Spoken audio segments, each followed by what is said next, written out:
Other interesting political news, you have a Washington law that could install mile per hour limiters for suspended drivers, which, talk about Big Brother. This comes to us thanks to The Drive, specifically Brian Hurd, who's a writer over there. And they say, quote, new Washington law would let suspended speeders drive with mile per hour limiters installed. Washington state drivers who would ordinarily have their licenses suspended could instead drive legally with the governor installed. Ugh. It's got to be one of the worst punishments of all time. Imagine having a nice sports car and you can only go below the speed limit or the speed limit, which, spoiler alert, if you, again, maybe not legal advice, I don't know how you phrase this. If you go to the speed limit on a highway, it is pretty dangerous. You're going to get rear-ended. Let's just say when I was a kid, the first time I went onto the highway and I was doing things by the textbook, I was scared crapless because, yeah, let's just say everyone around me was going 10 to 20 miles per hour faster. Needless to say, you learn quick.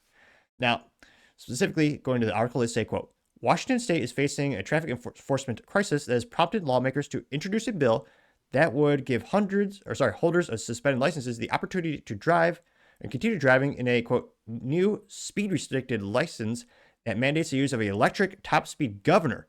So long as the speed governor is active, the car could otherwise be driven normally and legally, so long as the driver manages to follow the other rules of the road, the Washington State Standard reports. Now, they say, quote, it is the intent of the legislator to keep the public safe when on the road. Nationwide, 29% of all crash fatalities occur in speed-related crashes in 2022. In 2023, more than 30% of fatal crashes involve speeding on Washington roads. Speeding continues to be a component of traffic deaths, and law enforcement is increasingly dealing with more speed-related incidents. This legislator finds that all Washington drivers are at risk when speeding is involved, and the solution is to change the behavior as needed, unquote.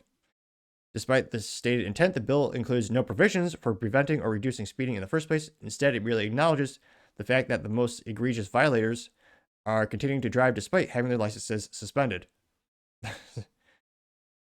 Interesting idea to enforce the law. So they're admitting they're not paying attention to the law. They're just going to drive anyway, so they're going to just neuter their vehicles. I mean, if they're breaking the law multiple times, why don't you just put them in jail? Oh, yes, it's a leftist state. They would never do that, of course. Why enforce the laws? They say, quote, additionally, according to the American Motor Vehicle Administration, more than 70% of people with suspended license continue driving during the suspension period. By leveraging technology to enable individuals to continue driving and prevent speeding, the legislature intends to enhance road safety to promote driving habits to keep the public safe.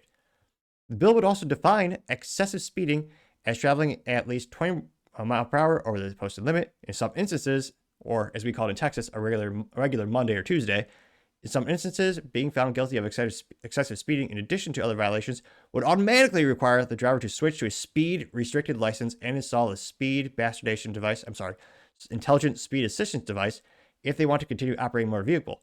Predictably, it would be an illegal misdemeanor to tamper with the device once installed, and all installers would require to pass a criminal background check. Which, yeah, I can't help but think a kid about 18 seconds be able to hack this thing, kind of like the stupid little EV scooters you see all around town, or just instantly hack them and take them for free. Well, we'll see if this is, we'll see if this goes to the Supreme Court someday. But yeah, imagine having your car shut down like that. And what a novel idea! The people who keep breaking the law, why don't you just arrest them so they don't do it? I know actually arresting criminals is the antithesis of both leftist ideology, but probably be a good thing. Now, one of the first comments comes from Blandforth saying, quote, it's all BS. All accidents are considered to be speed-related because it maintains the illusion and monetization of it all. If there are so many people with suspended licenses due to speeding, then the problem isn't the drivers getting 7 likes. Which, yeah, it's quite concerning also how some counties and states receive a majority of their public funding through speeding tickets. Especially a lot of small towns too. I mean, a couple of years ago, there's a report that said one small town got 75% of their county's budget from speeding tickets. That, I mean, they're quite literally banking on people breaking the law. Travis Gower says, quote, this seems fair. Ooh, contrarian statement. I know it'll get hate, but not much more different than getting breathalyzer lock installed post DUI. Now, the concerning thing, though, is the speeding. How many states have artificially low speeding instances because they want speeding tickets to make more money?